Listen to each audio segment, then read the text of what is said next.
If you do not work with international clients because you think पूरी रात जागना पड़ेगा, then you're wrong. If you do not work with international clients because you think they don't hire Indians, then you're wrong. And if you don't work with international clients because you think उनकी accent में बोलना पड़ेगा, then you are again wrong. तो इस video में आपको कुछ ऐसी चीज़ें क्लैरिफाई करूँगी एंड चीज़ें बताऊँगी जो कि आपको पता होनी चाहिए for working with international clients. सारे मिथ्स क्लियर कर देने वाली इस वीडियो में आपको A to Z बताने वाली हूँ. क्लाइंट्स ढूंढे कैसे एंड उनके साथ काम कैसे करें, क्या डूज क्या डोंट्स, पेमेंट कैसे रिसीव करें etcetera. So make sure to watch it till the end. But before that I just wanted to share that we are a community of 1K plus people on YouTube now, and I'm super happy to know it. I started posting consistently a couple of months ago and I really appreciate your support. अगर आप new हो channel पे तो subscribe कर देना because I consistently bring out videos related to freelancing and writing. तो सबसे पहला क्वेश्चन आता है कि आस्था वो हमें क्यों हायर करेंगे इंडियंस को. देखो ये एक माइंडसेट इशू है. अगर आप ही एज एन इंडियन सोच के बैठे रहोगे कि इंडिया के लोग बेकार क्वालिटी डिलीवर करते हैं तो things won't work out. You have to ensure that आप उनके लेवल की क्वालिटी डिलीवर कर रहे हो, ठीक है. And then what is the advantage why they hire you over them, because you would most likely not be charging as much as most people in their country, क्योंकि वहाँ पे चीज़ें बहुत एक्सपेंसिव हैं. Their standard of living is a lot higher than what is us, so they will naturally ask for more money. वहाँ पे जितना एक लो पेड फ्रीलांसर चार्ज करेगा, यहाँ पे उतना या उससे कम एक हाई पेड फ्रीलांसर चार्ज करेगा. तो इसलिए they always prefer going for quality at lower rates which Indians can definitely provide, ठीक है. वहाँ का आपको $1 यहाँ पे 84 रुपीज़, उनके लिए 30, 40, 50, $100 पर आर्टिकल या कुछ भी देना कुछ भी नहीं है, राइट. बट हमारे लिए वो एक अच्छा अमाउंट है because most Indian clients do not pay you that amount of money. So that is why most international clients will hire you, and you need to get out of this mindset that you aren't as good as any other service provider based in US or any other country, ठीक है. अब बात आती है आपको क्यों काम करना चाहिए इंटरनेशनल क्लाइंट्स के साथ. तो ऑलरेडी मैंने आपको एक रीज़न दे दिया है कि आप जितना चार्ज कर सकते हो इंटरनेशनल क्लाइंट्स, वो आपको इंडियन क्लाइंट्स इतना इजीली नहीं देंगे. Although some of my Indian clients are paying me almost as good as those international clients, but most नहीं देंगे, specially if you are a beginner. तो वहाँ से आपको ज़्यादा चांस है अच्छा अमाउंट एक अर्न करने का. Second reason is, this may be just my personal observation, but most international clients don't bother you as much. वो आपसे फ्री काम नहीं मांगेंगे, वो आपसे एडिशनल वर्क आवर्स या ऐसा कुछ भी नहीं एक्सपेक्ट करेंगे, ना वो आपको कॉल कर करके परेशान करेंगे अगर आपके इंडियन क्लाइंट्स ऐसा कर रहे हैं तो. ऑल्दो लकीली मेरे इंडियन क्लाइंट्स भी बहुत अच्छे हैं, बट कभी कभी होता है ना ये फ्री में हो जाएगा या ये ऐड ऑन कर दो आज से, ये एक extra round of revision etcetera.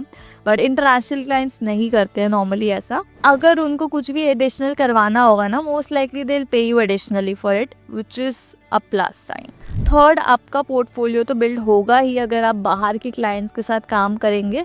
आप यहाँ पर भी किसी जॉब के लिए भी जाओगे तो and you tell that you work for international clients, then they will give you some kind of edge, ठीक है.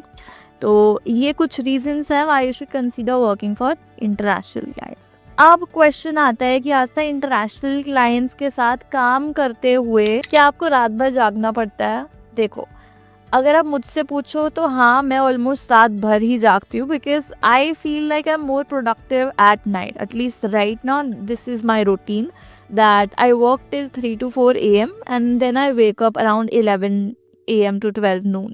And it just works fine for me, although I also want to switch to a better, healthier routine, but this is just my personal preference. ऐसा नहीं है because I work for international clients, so I need to stay up until 4 a.m. or so.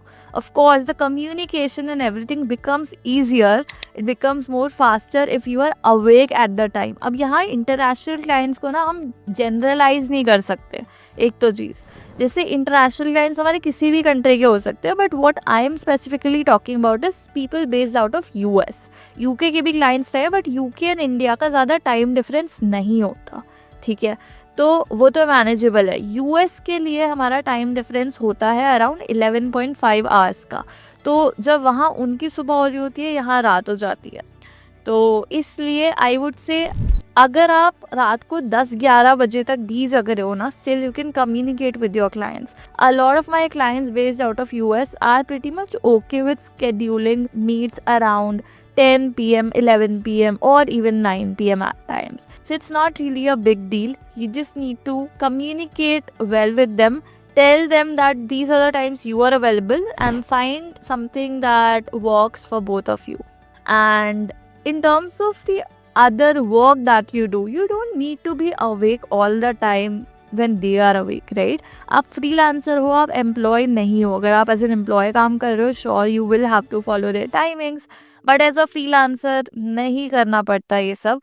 All they care about is आपने काम time पर submit कर दिया. मान लो आपकी एक डेडलाइन है 3 days की या 1 week की, आप किसी भी टाइम काम करो एंड देन यू सबमिट. जो आपको क्वेश्चंस पूछने हैं, जो मीटिंग्स रखनी है, कम्युनिकेशन करना है, मेल का रिप्लाई देना है, वो कोशिश करो आप उनके टाइम पर दे दो, बिकॉज अदरवाइज वो बहुत ज़्यादा डिले हो जाएगा. आप एक रात को भेजोगे मैसेज तो उनकी तरफ से किसी और टाइम आएगा एंड सो ऑन. ठीक है, तो this is another thing that you should know, that you don't need to stay up all night. ठीक है, अब बात आती है कि आस्था, क्या हमें उनकी जैसी एक्सेंट में बोलना पड़ेगा, यूएस की एक्सेंट में या यूके की एक्सेंट में?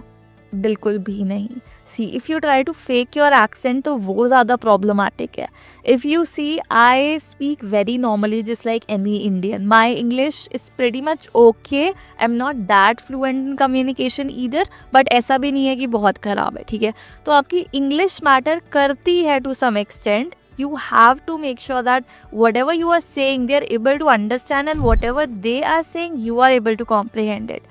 But you also need to not fake your accent. अगर आप उनकी तरह बोलने की कोशिश करोगे तो वो प्रॉब्लमेटिक है. और एक चीज़ जो मेन कॉमन इशू रहता है वो कि आस्था, इंटरनेशनल क्लाइंट्स जिस एक्सेंट में बोल रहे हैं वो हमें समझ नहीं आ रही.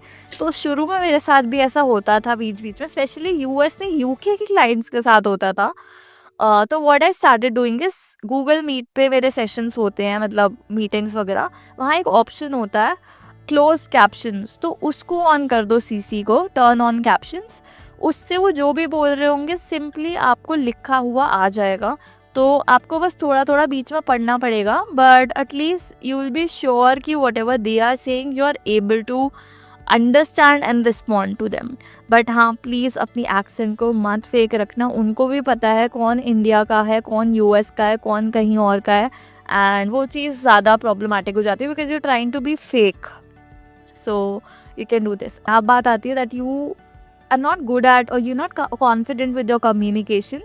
तो वो थोड़ा सा प्रॉब्लम आता है इंटरनेशनल क्लाइंट के साथ वर्क करने में, बिकॉज वहाँ पे एक रेप्यूटेशन की भी बात हो जाती है, because they start judging you that you are not able to speak properly. But as long as you are still able to deliver what you want to say, it shouldn't matter as much, because just think, उनके लिए वो उनकी primary language है, native language है, but for you it is your second और your third language, right? So it's totally fine. I would say just start practicing first with Indian clients and then switch to international clients. And if needed, you can also create notes to make sure that you are sure of what all you want to discuss on that particular meeting. And that's it. बाकी अगर आप written communication कर रहे हो तो you can even use Grammarly or GPT to get the content written or edited by it, and that should work fine. Okay, अब बात करते हैं कि इंटरनेशनल क्लाइंट्स मिलेंगे कहाँ से. आज तो हम तो इसी के लिए हैं इस वीडियो में. ठीक है यार, ये मैंने अभी तक इसलिए कवर नहीं किया क्योंकि इसमें सच में कोई रॉकेट साइंस नहीं है. जस्ट लाइक आपको इंडियन क्लाइंट्स मिलते हैं वैसे ही आपको इंटरनेशनल क्लाइंट्स. हाँ, एक फ़र्क है कि वो जहाँ पर होंगे आप वहीं पे उन्हें ढूंढ सकते हो. जैसे कि आपको इंडियन क्लाइंट्स ऑफलाइन भी मिल सकते हैं, अपने घर के आसपास, अपने स्कूल के आसपास एट्सेट्रा. बट आपको इंटरनेशनल क्लाइंट्स बाहर ही मिल सकते हैं अगर आप बाहर रहते हो. बट अगर आप यहाँ रहते हो तो आपको वो ऑफलाइन नहीं मिल सकते. तो क्या करना है, आपको ग्लोबल प्लेटफॉर्म्स पे जाना है जहाँ पर वो आपको मिलेंगे. सिंपल, जैसे कि इंस्टाग्राम, लिंक्डइन, एक्स यानी कि ट्विटर, एंड बहुत सारी और कम्युनिटीज़ होती हैं. जैसे कि स्लैक पे कम्युनिटीज़ होती है, एक सुपर पाथ की भी है, ऐसी बहुत सारी कम्युनिटीज़ है. You just need to join those communities and that helps you connect with more of international audience. अब लिंक्डइन पे भी हमारे सर्च फिल्टर्स होते हैं लोकेशन बेस्ड, जहाँ पे आप चूज़ कर सकते हो कि आपको कौन सी कंट्री के लोग ढूंढने हैं। इंस्टाग्राम और ट्विटर पे ऐसे फिल्टर्स नहीं होते, but still you can find them out. किसी की भी फॉलोइंग में जाके, किसी के भी नाम को सर्च करके, किसी भी ब्रांड के बारे में सर्च करके you can easily find out international prospects. Clients नहीं, क्लाइंट्स को तो कन्वर्ट करने के लिए आपको पिच करना पड़ता है, आपको कंटेंट डालना पड़ता है, and just like you do it for Indian clients, the same works for international clients as well. अगर आपको जानना है कि इंटरनेशनल क्लाइंट्स को पिच कैसे करना है, हु पे यू हेविली, तो यहाँ पर मैं एक वीडियो अटैच कर दूंगी, उसको देख लेना जाकर, बट इस वीडियो के बाद, क्योंकि अभी कुछ इन्फॉर्मेशन बाकी है मेरे दोस्त।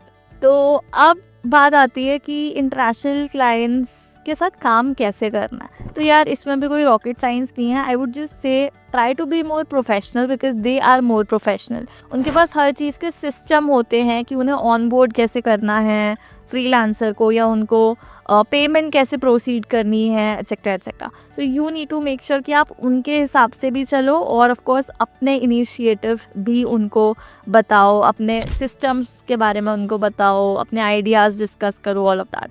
So try to be more professional and try to be within your boundaries. That is maybe letting them exploit you or something. You of course need to be sincere about that. The last thing is कि international clients से payment कैसे accept करनी है आज था। तो international clients can pay you in number of ways. One is bank to bank transfer.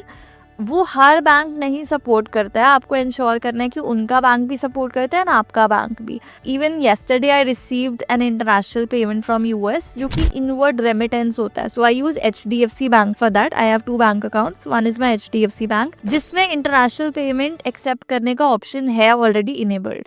But जो मेरा अदर बैंक अकाउंट है पंजाब नेशनल बैंक, उसमें मैं नहीं एक्सेप्ट कर सकती हूँ। तो मेरे को एग्जैक्टली याद नहीं क्या रीज़न है, but it doesn't allow me to receive direct international payments. So you have to first check with your bank कि whether it accepts international payments directly or not. और अगर नहीं तो आपको नई जगह बैंक खोलना है या कुछ ना कुछ जाके करना है उसे अलाउ करने के लिए।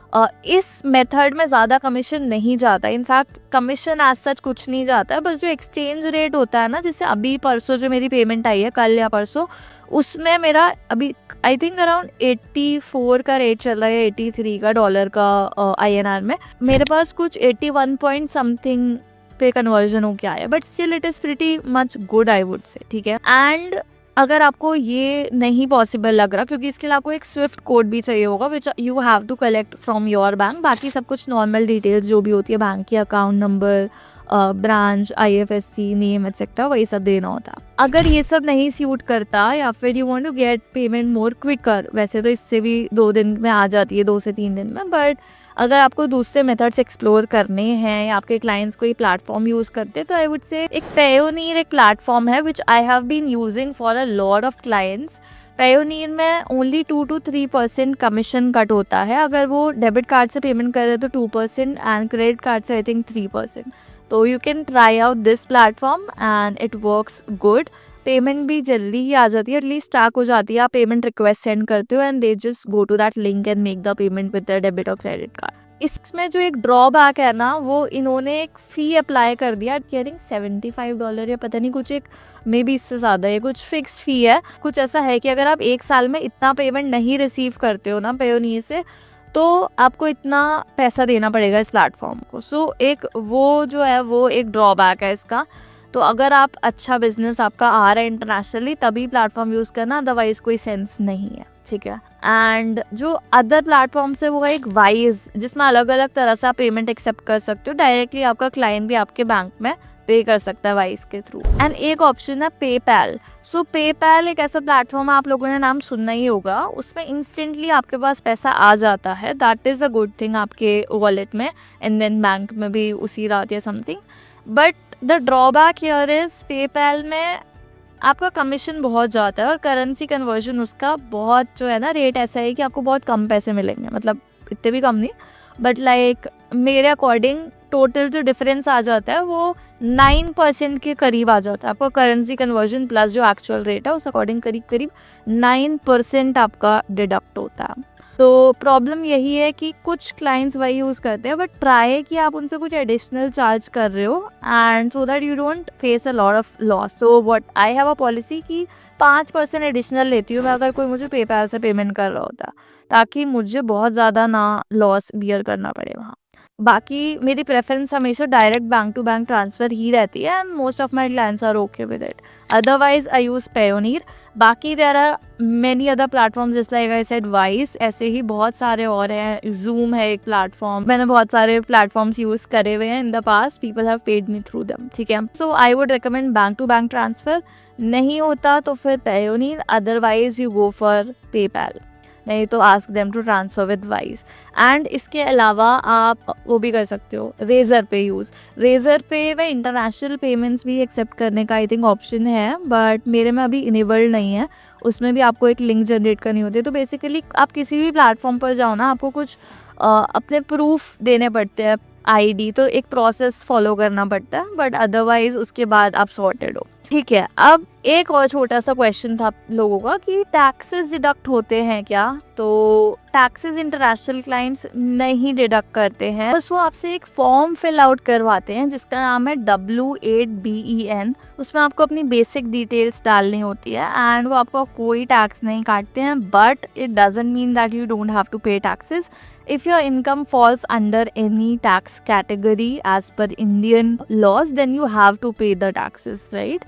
So at the end of the year, whenever you file your ITR, वहाँ पर ही जाकर आपको अपनी सारी रेवेन्यू को दिखाना पड़ता है and then you file taxes, because सब कुछ जो है इंटरनेशनली आता है तो सब रिकॉर्डेड रहता है. इवन आपके बैंक अकाउंट हर चीज़ से लिंक्ड होते हैं, pan card etcetera. So people can easily track the IT department. So you have to pay taxes by transparently showing how much you earn through what source, and whatever your tax slab is, you have to pay based on it. But उस time transfer करते हुए tax नहीं कटता है, so you don't need to worry about it. So I hope that this video was super helpful to you in letting you know about these things and bursting some myths for you all. I hope you got clarity on how to work with international clients. But अगर आपको कोई भी question हो, make sure to drop it in the comment. I'll be more than happy to help you out with it. और अगर कुछ बड़ा होता रहता है कोई topic, तो I'll definitely, इन सब में से कुछ भी होता है तो I'll definitely make a video. Make sure to drop some suggestions. And yeah, अगर subscribe ना कर रहा हो चैनल को तो यार अभी भी कर देना, because 1K, although I'm happy with it, I still need to grow this channel a lot more, so your support would mean the world to me. और सब्सक्राइब करा भी हुआ है तो यार लाइक कर दिया करो, कमेंट कर दिया करो, कुछ सवाल पूछ लिया करो. मैं वैसे भी यूट्यूब पर कम लोग हैं तो अभी मैं बहुत एक्टिवली आंसर भी देती हूँ. So yeah please make sure to engage and keep supporting me. I will see you in the next video. Bye.